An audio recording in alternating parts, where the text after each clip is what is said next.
Hi, everyone, and welcome back to Scoir's podcast, Inside College Admissions. On today's episode, our strategic advisor, Peter Van Buskirk, is going to interview one of our high school counselors. Peter is the owner and founder of Best College Fit and brings over 25 years of experience to college admissions. He's also a contributor to Scoir's blog, so make sure you check out his work there too. Now over to Peter for today's conversation.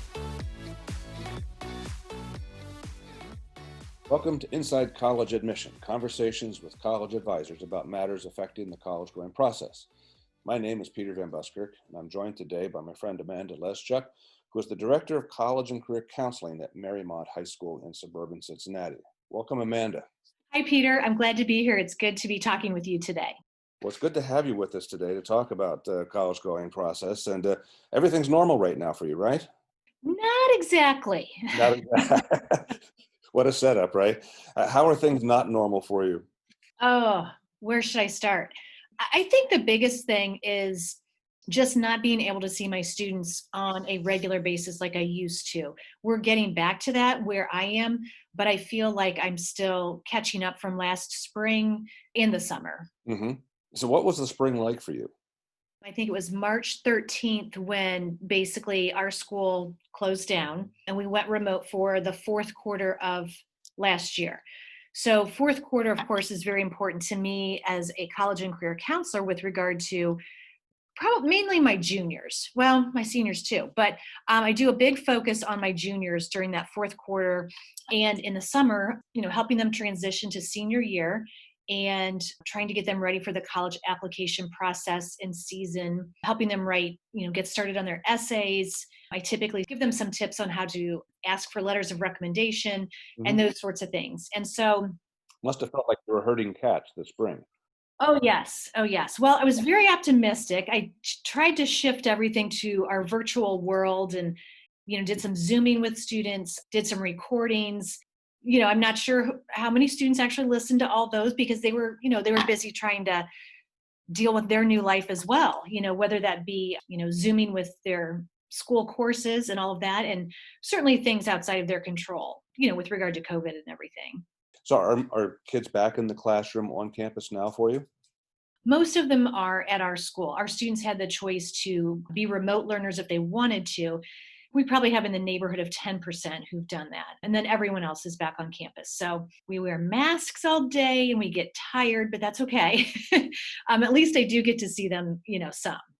I would imagine it's a real challenge for your teachers also to have students in front of them in the classroom and then others observing the class Zoom-wise, and then just one's presence in a classroom has to be a lot different now than it would have been under, should I say, normal circumstances. Yes, absolutely. And I've done some classroom lessons this fall, and they've been fine, but it is a little bit different because we do have those students Zooming in, so I don't want to forget about them. They're at the front of the classroom with me, basically. We do try to keep our distance from students and students' distance from each other and so forth. So it's not the normal. I'm used to walking throughout the rows, talking to students. They'll show me something on their computer screen, or I'll point to this, click here, and that part is certainly more difficult.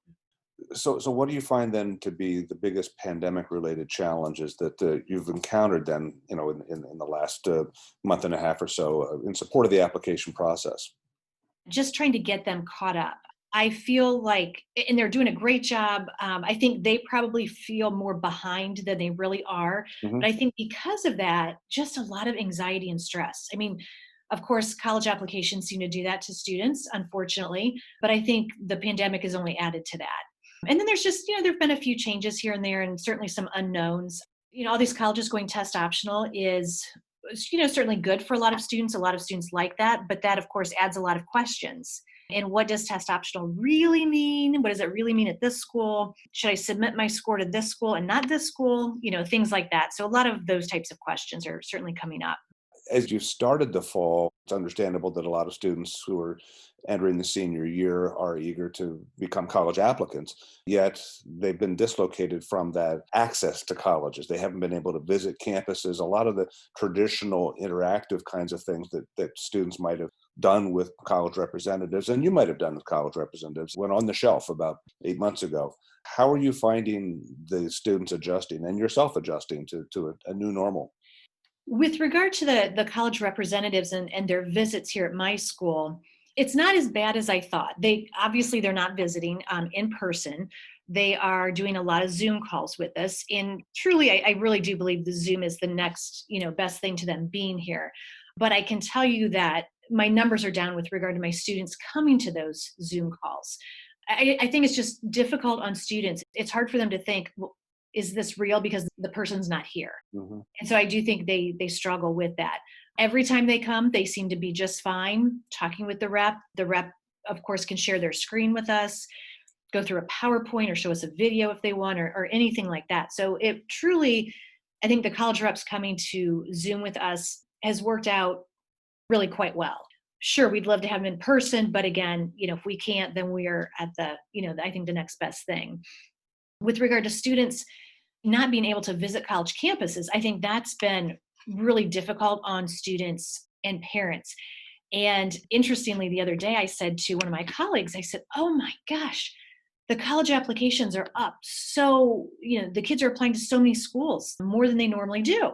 And it took me a minute and I thought, oh, I think they're doing that because they haven't gone to visit schools. Things do feel a little more unsure. Kids don't feel as safe and comfortable about it. So I think the thought is, I better apply to a few more to make sure.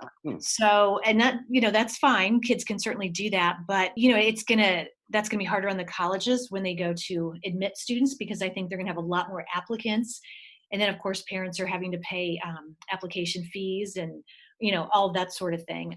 I did joke with some parents and students, but I'm not really joking, but I told them to, the virtual visits are actually really, really good with so many of these institutions. And so I said, I know it's not as fun to go on a Saturday and just sit at your computer at the kitchen table or wherever, but do your best to do that, and really plan those out just like you would be traveling to that school. Even went so far as saying, when you usually do these visits, would you have gone out to dinner afterwards? Would you have stopped and grabbed a pizza or something? So maybe you do the virtual visit at the kitchen table and then you order a pizza in. I don't know, trying to make it fun. Maybe they would have stopped at the bookstore and, bought their child a t-shirt. So maybe they go online and they order a t-shirt. So, I'm just looking for ways to get the students more interested in that, because I know it is different sitting there versus being on that college campus and walking that college campus. So how are kids getting the impression? I mean, you walk onto the college campus and the kids will say there's a vibe.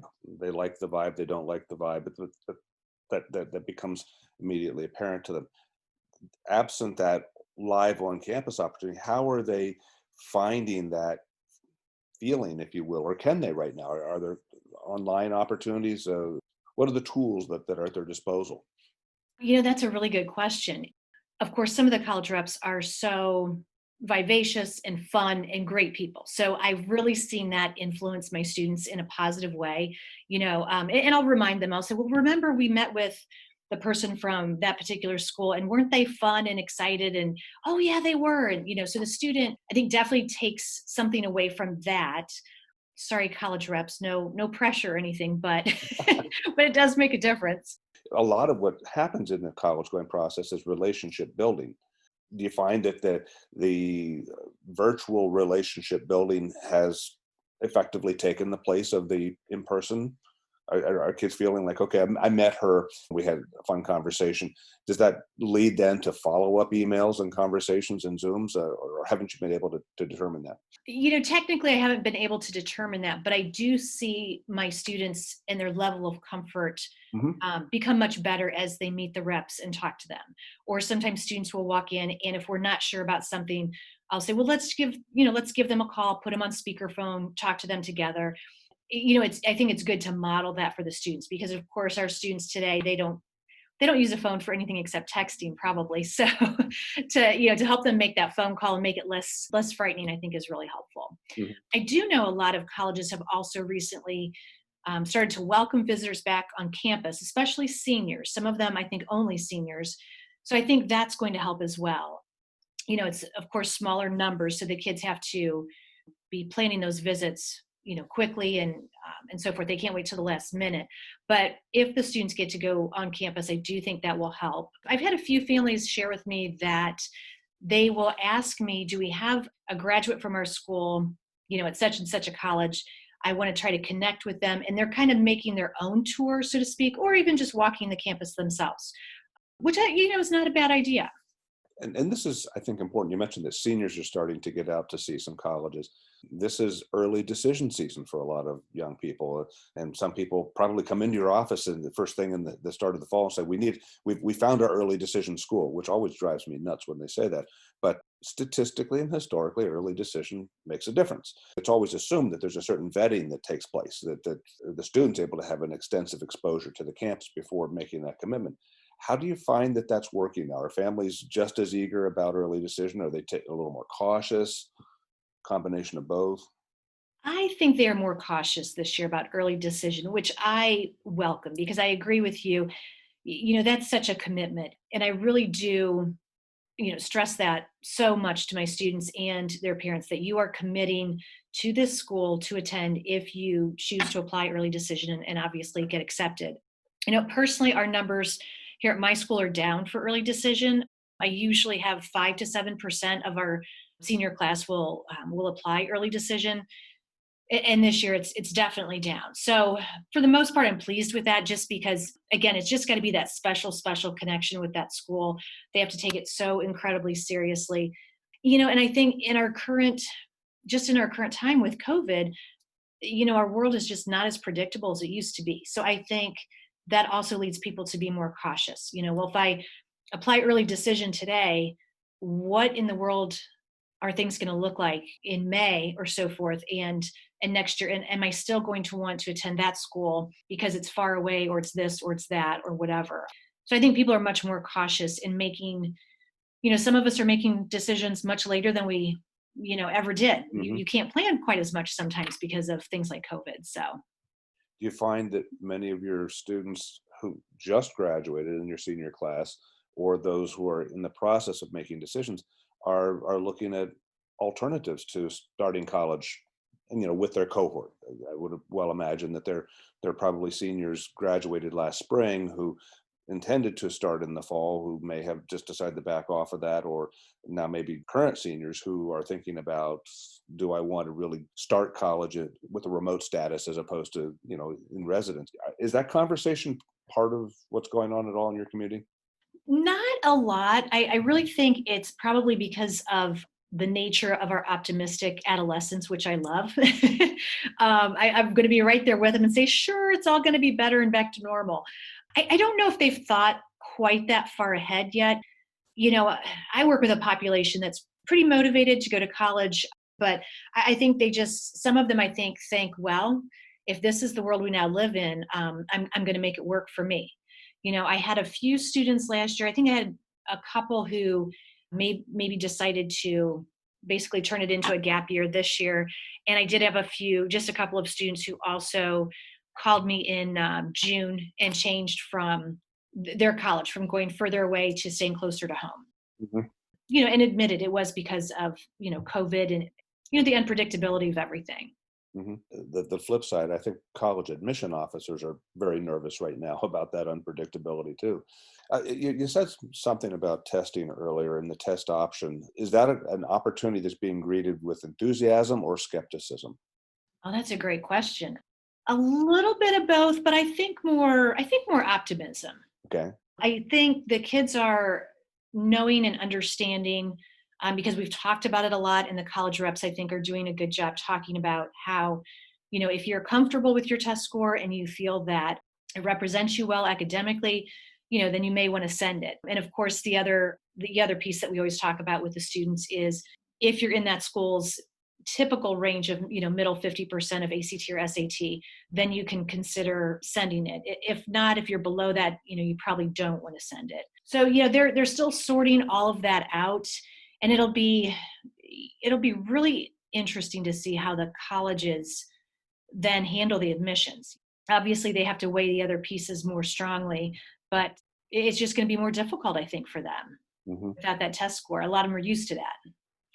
Are you hearing in the conversations that college reps have with your students and with you some indication of what they might actually be looking at in place of testing, or where their emphasis and decision making might fall if the testing isn't there?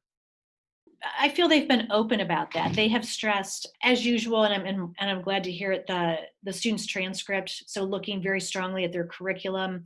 Of course, they want to see students challenging themselves and taking advanced placement or IB courses or whatever their school offers, as much as possible, and with that balance, as well as looking at, of course, their grades Mm-hmm. and then extracurriculars, their essays and so forth.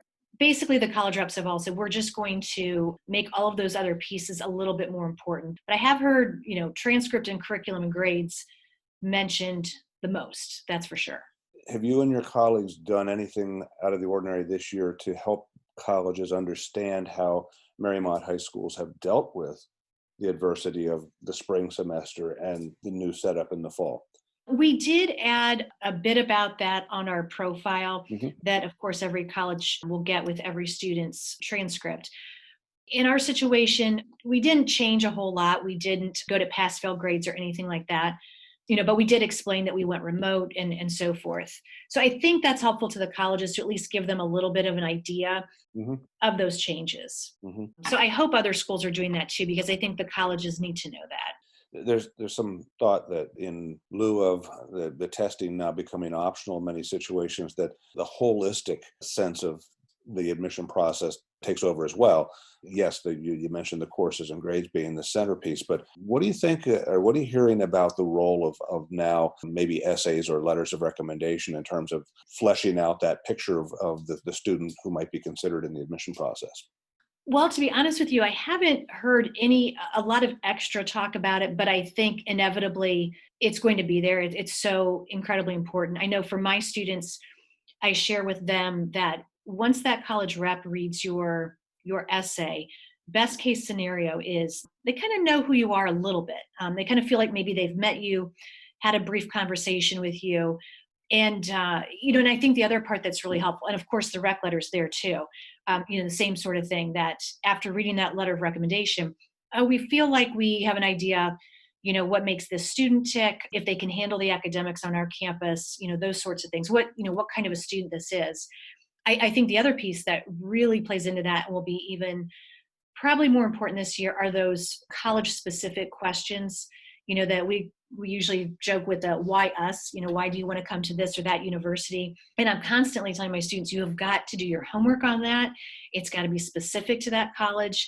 And, best case scenario with that, I think, is that after the college admissions rep reads that, they think, oh, I can totally see this student on our campus. They would fit right in with the such and such a club, the band, Dr. So-and-so's chemistry class and research, or, whatever it might be. To me, that's the fit and the win-win. To that point, and I think that's a great point you make, it would seem then it's incumbent on the student who's applying to do some research into the school and the program of study so that they can make that connection. Is that something that happens easily with your 17 and 18-year-olds? I'm thinking that's an extra step that sometimes has to be encouraged strongly, but how do you find it happening? Well said. It is an extra step. I do encourage my students, like I said, to really go to that website and do some research. I do tell them to. They probably don't need to research for 2 hours, but even spending 20 minutes, maybe 30 minutes on a website, you do a little bit of clicking and you get to some much more details where you can really see if this indeed is a good fit for you. And maybe it helps students, maybe they decide that the school's not a good fit. They click through the biology program and they find out it's really not exactly what they're looking for. Or maybe it helps them just tweak their situation and they find out that it wasn't maybe exactly biology they wanted, but more environmental science or, something like that. So no matter what, I think it's a great use of their time, but they're busy, these busy kids, to do this. So I've encountered more than one student who has told me that certain things are not available on college websites, such as the specialties of faculty or lists of student clubs. And they get to the home page and they can see that biology is listed. They check that off and then they move on rather than digging more deeply. But I think you make a really good point that, for those students who take the time, there's a lot to be learned, and then they can prove that synergy. One other thought I want to explore a little bit with you here. To what extent has cost and affordability, especially as affected by COVID, been a factor for families? Do you find that not so much students, but our parents becoming more cautious about their approach? Are they kind of drawn in the reins a little bit, parents, do you think? I think the cost is definitely more of an issue this year. I think it's definitely one of the top issues. I've talked to more parents about the FAFSA than I normally do, which I'm pleased to hear because I think it's great, that they fill this form out. I know it takes some time, but even if they don't qualify for grants or free money, you'll qualify for a loan, and it doesn't hurt to check into that.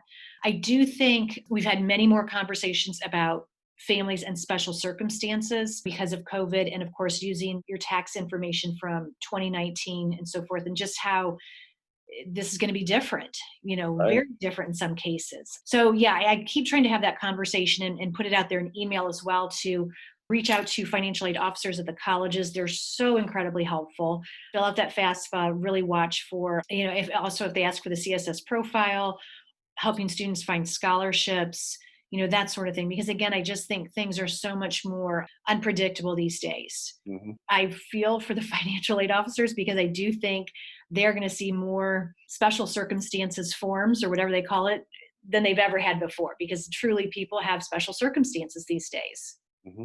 It sounds like you and your colleagues and your students have really been able to go with the flow pretty well, given the turbulent times. Do you imagine a return to normal? Do you think we'll see the way things were again, or do you think we're sort of evolving into a new time? Yes, we definitely have tried our best to go with the flow. I just feel like everything that we used to do in person, I'm constantly asking myself, okay, I have to shift this. So can I shift it to a video, an email, or probably both, all of the above, anything I can think of, a Zoom meeting. And I think there are going to be some positives and definitely some changes that come out of this.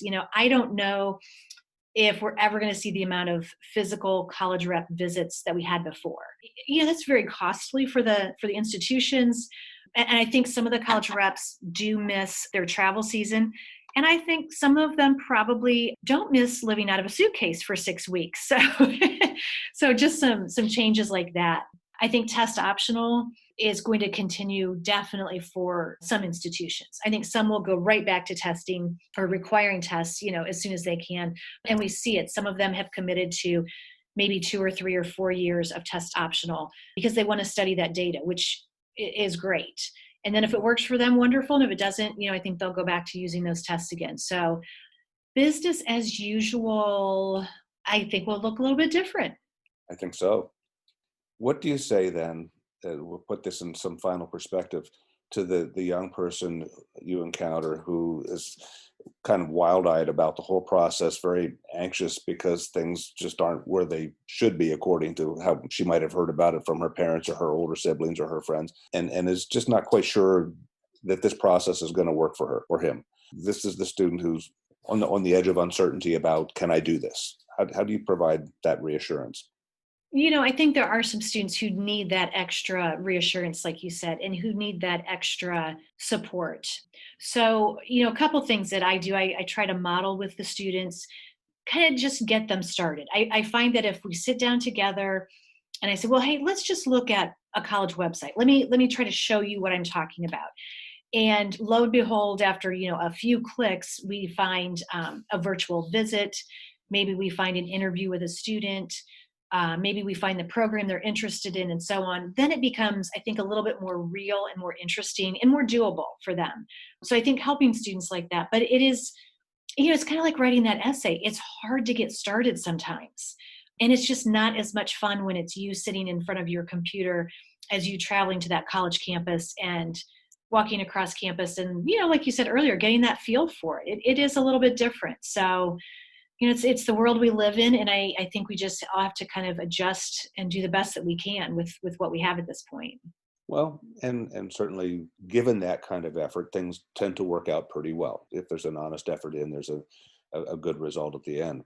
Amanda, this has been great. I've enjoyed the opportunity to talk with you about the work that you're doing at Mariemont High School, and the students there certainly are very fortunate to have you and your colleagues working with them. I hope that all of you who have been listening here find that there's some good information, if not inspiration, to you as you pursue the college admission process. Amanda, thank you again. And to those of you who joined us, I hope you'll come back again to listen to more conversation about college planning.